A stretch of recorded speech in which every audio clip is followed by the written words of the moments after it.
Tent Pegs and Crowns, and welcome back to my channel. This week for my process video for week 2 of Open Journey's newest devotional titled Peace, which is the 8th issue, the continuation of the Take4 mini-series. I'm going to bring you along to see how I created this entry. Now, this one has a lot of character, and I didn't actually journal in it quite just yet. I didn't want to ruin it. I didn't want to ruin the background, so I'm kind of debating on how to actually journal on this, especially because the back of this has already, kind of like, texture, so it'll make it kind of funky. I could write underneath here, which is what I'm thinking I'm gonna do. In order to do that, I think I'm gonna just put little pencil marks to make sure I don't, write outside of that. But I could also just write in black ink and make it come out, make it part of my journaling entry, which is what, now that I mentioned, is probably what I'm gonna do. But I also created another process video, which I'm actually editing as I'm making this video, because I did that before I did this one. But I recorded this one, and so I'm editing my other one. But I created faux metal pieces, or faux, which I have no idea how to pronounce that. And I actually really like how they turned out. So I do have another video, which I'll link in the description post or a section below, but it does give me a little bit of a little private journal entry space right here. And I used a couple of her stamps. This one was from an older stamp set, and this one as well, but these are from the newest release of the tile stamps that she released. So if you want to see how this all came together, let's go ahead and get started. Okay, so I'm going to go ahead and put my video on fast forward as I work through the process. We will be working and meditating through week 2 of the Take4 piece release from Open Journey. Now, these are some of the items that I intend to use. The metal faux pieces, some die cuts, the journaling tickets, and one of my favorite backgrounds that actually was included in the physical kit. It is actually one of the white sticker papers, and so I'm going to try to see if I can kind of recreate this and blend it into the left hand side of the paper. Before I start on the background, I'm going to go ahead and distress the journaling ticket because I'm not really sure that I'm going to use a lot of colors in the background, and I don't want the journaling ticket because there's a lot of whites and grays on this to kind of get lost on the left hand side of the paper. So I'm going to go ahead and distress that right now, and I'm going to go ahead and prep my white sticker paper. I'm just going to cut off the bottom where Ingrid usually references and titles where the actual white sticker belongs to what kit. Now, I'm not going to put in a lot of effort into the background on the left-hand side. I'm just going to mimic this little part of the sticker paper that has kind of like the white and grays kind of brushed onto the paper. I'm going to go ahead and do more prep work because I want this to dry and air dry naturally, but I usually use my heating gun, but it creates a lot of like fumes and smoke. So I didn't want to continue to do that. So I'm trying to do this beforehand to give it enough time to air dry. So I'm going to use an old mailing package envelope to kind of catch some of this ink. I'm going to be using the Distress ink in Salty Ocean, and with little craft scissors I'm going to go ahead and kind of move it around and smush it so it can soak up some of the ink. I probably should have used something that doesn't soak up the ink, like not paper, more like plastic. But you learn as you go. As I'm dipping the fabric into the ink, I'm realizing how dark this blue is, which I did want a bluish, I guess, color to it, but a very vibrant color. I needed to make sure to offset some of that brightness because it was incredibly dark in person. However, my Distress Oxide ink sprays I have a very limited quantity of those. I didn't have a soft blue. So I opted to try to use the Distress Oxide spray, and I just prayed that it worked. Now, you can't really see it in camera, and you can see it just a little bit more in person, but it did absorb just enough of the oxide spray to kind of knock back some of that brightness that the salty ocean, had. This is the white space that I'm going to try to recreate with some of the browns in it. However, I did not like how the browns came out when I tried to mix them. I'm not really sure how Ingrid does it. She just does amazing background artwork. So mine, when I was, I guess, prep testing, didn't come out. So I'm going to forego and forget about the brown. So I'm just going to recreate kind of like the grayish, whitish brush strokes. And then that's what I ended up deciding on, and just hoping that it came out and that it blended in well. And I am so ever grateful for Lindsay Decor. She taught me this hack in one of her videos, which is to peel back some of that backing from a large sticker and kind of cut off the corner, and then you use that like as a hinge. So it doesn't create bubbles and it doesn't go off and start sticking wherever you don't want it to stick. So if you have not watched her latest YouTube video, you need to go watch it. Promise you, it is an update that you do not want to miss. But so here now I am using some, I guess it was Lost Shadow. Yep, the Lost Shadow and white gesso. So it's gonna have the grayish with the white brush strokes on top. And what I'm gonna do is I'm not necessarily gonna do the whole left side of the page. I'm just gonna do enough to blend it in into kind of like a gradient flow, to where it's very minimal on the left-hand side of the page. Because most of that is gonna be covered up with the journaling ticket and some stamping and hopefully the die cuts. So I don't need a lot. I just need enough to blend it out so that there's not this harsh sticker line. Ingrid released a tile stamp last year with the Beautiful series. And I realized that one of those, even though it wasn't exactly the same pattern, it was very, very close to the pattern on the black tile stamps that she has on this background. So I was going to attempt, or I'm going to attempt to mimic that, even though they're not the same. But I figured since they were close enough, it can kind of give you the illusion of the black not just immediately stopping where the white sticker paper ends.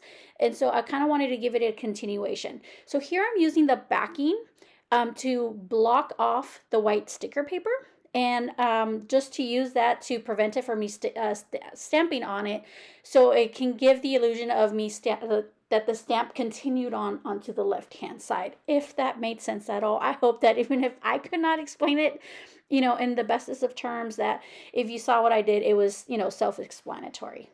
Now I am going to add one more stamp towards the bottom, because it was, I just wanted to give it a more organic, more natural feel. So I am going to stamp off to the edge on the bottom, kind of like to make it seem like it was continuing onto the left-hand side. So I am actually debating on whether or not it needs one more stamp of the black tile. Just because, like I said, I wanted it to give a more natural feel, like it's running off into the left-hand side of the page.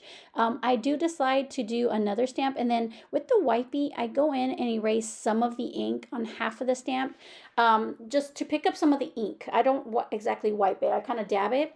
I'm hoping that it does kind of like a faded, tinted stamp image, so not a very perfect, not a very hard impression, but I wanted it to seem like it was like fading off as it went into the left hand page. Now it didn't quite come out like I was envisioning in my head, but it actually didn't come out bad either, so I was pretty happy.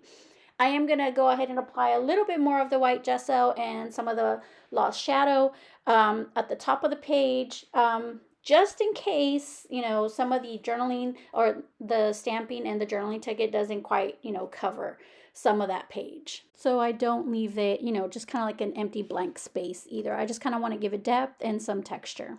I did go ahead and play around with the placement of the journaling tickets and the die cuts and the faux metal pieces, because I am going to go ahead and recreate some of that pink script writing on the left hand side just to blend it in even more on the left hand side. So I'm using one of Ingrid's older stamp set. Is from the Road to Emmaus kit. I actually think that this stamp set came with the physical kit, but I do believe that she sells this as an individual stamp set, and so I'm going to try to link that in the description box below.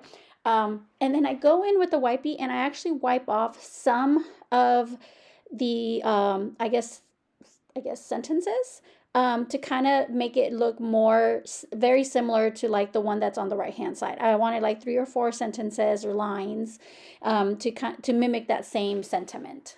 I am using the Distress Oxide and Worn Lipstick, because it was very, very similar. It is a little bit brighter, but it is very, very similar to the pink tones that Ingrid is using for her script on this background sticker page. Before I started this journaling entry, I played around with some color combinations in the Distress Oxide line, and that's kind of what you see here on this scrap piece of paper to my right hand side.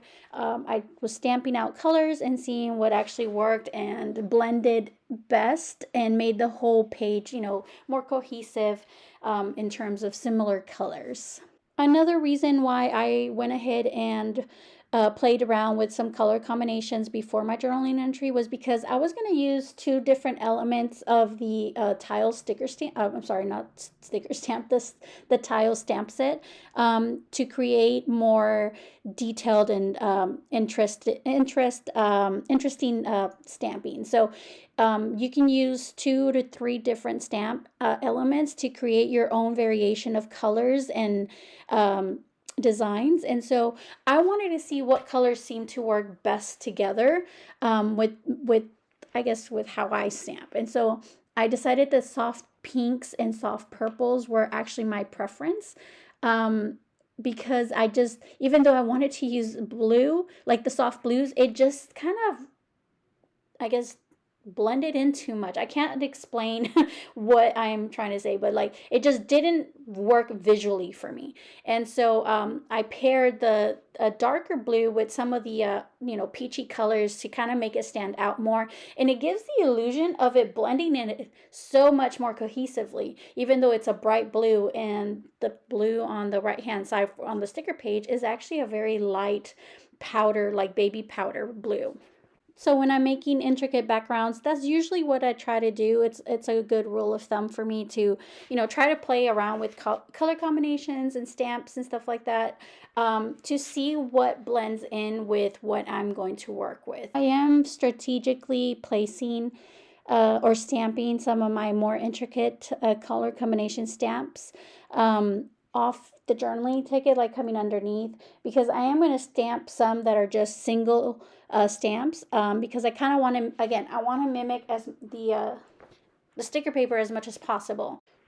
I am going to add one more stamp to the bottom left hand side of the page. I'm going to use the blue, the salty ocean, because I want it to stand out. However, towards the end of the journaling, I accidentally covered it up, but it still worked out just fine. It's fine. Now, to get started on my actual cluster, I'm going to begin by piecing the faux metal pieces together. Because it does have 5 individual little strips, the best way I came up with to make sure that they weren't all just like moving, and for me to kind of avoid, gluing them on one by one, I'm gonna adhere all of them in a straight line with some not glue, I apologize, with some tape.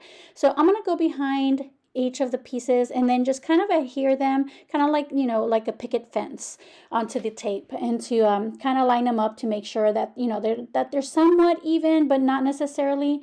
I'm not sure if that kind of makes sense to you, but that, that they're kind of like tilted and, not fitting quite right together. Since I'm going for a kind of rustic, kind of vintagey distressed feel for the actual metal pieces. Once those are adhered to the tape, I'm going to try to play around with the placements and build up my cluster before I glue anything down. This is usually how I work. I always play around with the placements to make sure that where they're falling is where I'm happy that they are going to lay at. And so I'm going to be playing around with the white flowered leaves and the leaves that Ingrid has in her add-on die cut up option. And I'm going to just, place some kind of like tucked in behind the faux metal pieces, but above the journaling ticket. Now, for the flower on the right hand side, I didn't like how it looked underneath the faux metal pieces, so I tucked it in behind the journaling card, and I actually like that best. So I'm going to adhere it to the back of the journaling card. So to make sure that the pieces don't move as I'm kind of playing with the placements, I adhere I dab just a tiny bit of glue onto the die cuts themselves, because I still have the blue fabric that I inked up earlier in this video, and I'm not entirely sure where I want to place that. So even if I were to move that, because it's going to fall underneath the little faux metal pieces, if it rips, I'm okay with that. But I just don't want it to have a lot of moving parts while I'm still trying to figure out the fabric part, because once you include fabric into any cluster or into your project, it tends to kind of like get caught and snag into the die cuts or the little corners. And so I want to avoid that as much as possible. And I'm going to go ahead and just do my best to kind of stretch out the fabric, because when you ink it up, it kind of just rolls up and it shrinks into this rolled up little piece of fabric. And so I am going to go ahead and just cut it up into pieces. I didn't like that it was my intention was to use it as one big individual element, but I didn't quite like how it sat. So I'm going to go ahead and cut it up into little pieces and just make it look like it's one cohesive, or that this one giant piece of, fabric by where I'm going to lay it. I'm going to strategically glue it down in certain places of my cluster. So I'm going to just play around with some of the pieces of fabric, and some of them kind of start to get tethered and, frayed a little bit. And I think you'll see me switch it out, because I don't want to, use that one, because it's already starting to fall apart. Once it starts to fall apart, it's just going to keep on fraying. So I put some behind the leaf and the white flower, and then I put some behind the faux metal piece on the left hand side. I do lift up the leaf a little bit to make it feel like it's continuing, I should say. So it looks like it's one, like I said, like my goal is to use several little pieces and strategically place them to where it all looks like it's one giant piece, but I didn't want like the bulk of it. So I am adhering the fabric to the back of the journaling card by dabbing some of the Burley Glue Arts. And this is probably not the smartest technique or hack, because in order to get that to stay down, I would have had to hold it, but by the time it would dry, my finger would have been glued to the fabric, and then to lift it up, it would have came up with my hand. So I just grabbed tape, because I was not going to sit there and wait for it to dry and for me to just ruin it. So I just grabbed tape and I placed it over the fabric where I had already placed the glue, because I didn't want it to move. Once the placement of the fabric is set, I go in with my scissors to kind of just trim, those frayed pieces that are kind of flyaways, just to make it look more, I guess to clean it up, not to make it look more like anything, but to clean up those, flyaways. For the faux metal piece, I wanted to use some double-sided adhesive foam sticker. But the one that I had forgotten that I had already used it up, and I had placed an order for scrapbook.com, and they usually give you like little freebies. They gave me one of these foam stickers for free, and so when I added it to cart, I was really excited about it, because they were small little pieces, and I was thinking like, now I'm not going to have to individually make little cuts into this, my other one, forgetting that I had finished it. And so the other long, sticker would have been so much better, because this was a hassle, a hassle to get those little individual squares onto the actual metal pieces, and then to remove the little backing, it was just a nightmare. They just kept getting stuck to my finger. They didn't want to come up, or if they did, the whole foam sticker would come up. It was just a nightmare. I would probably not use this unless I absolutely had to, because the backing is, it's just, it covers each individual little mini square, and so not doing that again. It was not fun in any way. But yeah, we live and learn. So now I need to go to the store or order some from Amazon or scrapbook.com and place an order to make sure that I have it for my next project. Before we get into this next scene, I want to remind you that this video is on fast forward. I had originally decided that I was going to edit out how much I struggled with these tiny little foam stickers, and how I ended up disliking them just because I guess my project was too big. But I know it's going to work for smaller projects or for smaller individual pieces, but it didn't work for this one. It was giving me a lot of issues. As you can see here, it was coming up. It was getting stuck to my finger. I had to use glue to adhere it back to the journaling page. It did rip the journaling card itself, but because I was going to cover that up, I wasn't, I didn't stress about that. What I was stressing about was the fact that they weren't staying on the journaling card itself. So it was just, like I said, it's sped up. So it's going twice as fast as I was already going. And I struggled for a while because they wouldn't stay on the journaling card. They were getting stuck to my hand. And here I'm removing the backing out of the ones that I adhered to the actual faux metal piece at the bottom. And I'm trying to be so careful as to not actually lift these ones up because it will tear the faux metal pieces. And though this one is actually made out of paper, so I know it would have just ripped a hole into my little cluster. And I did not want that. Once that I adhered the faux metal pieces, the sticker to the faux metal pieces, I was actually really happy that was over. So I hope that you enjoyed how miserable I was during this few minutes, because that was not fun for me. I know it was probably not fun for you to watch, but I'm going to try to show you exactly what my process was. I'm going to, decided against editing that out to show you, real life what happens, because as crafters, we just like to put up the nice, pretty stuff. But, I struggled with that part.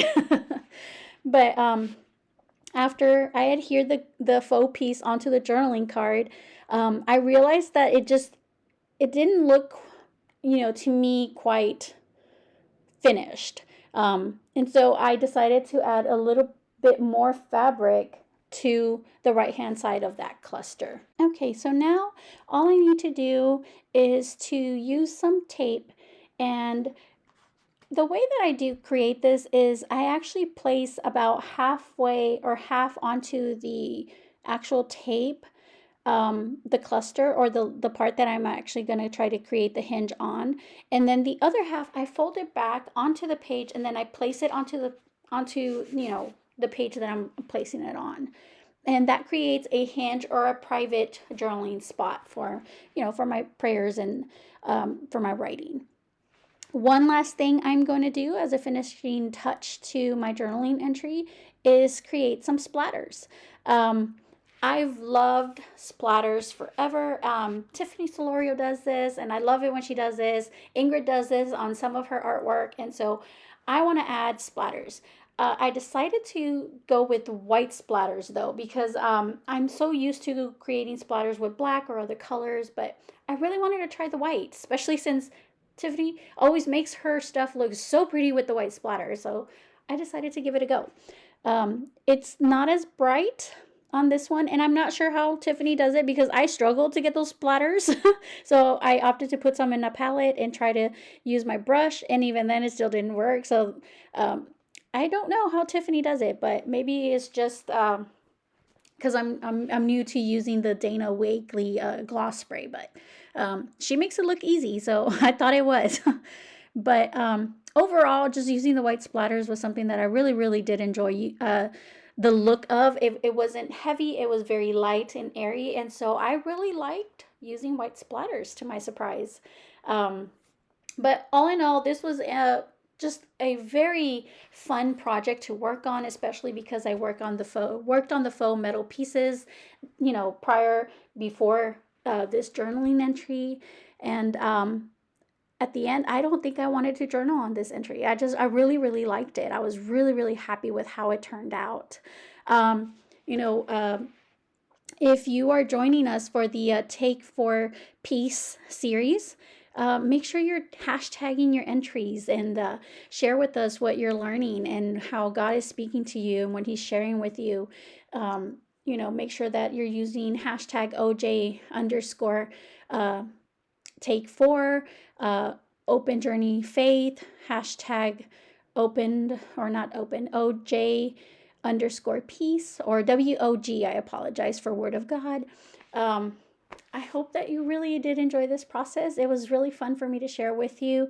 I probably make sure to, not edit out all of those obstacles in the future. So, hope you enjoy this. I thank you for being here today. Thank you for subscribing. And until next time, hope you enjoyed. Love you. Bye.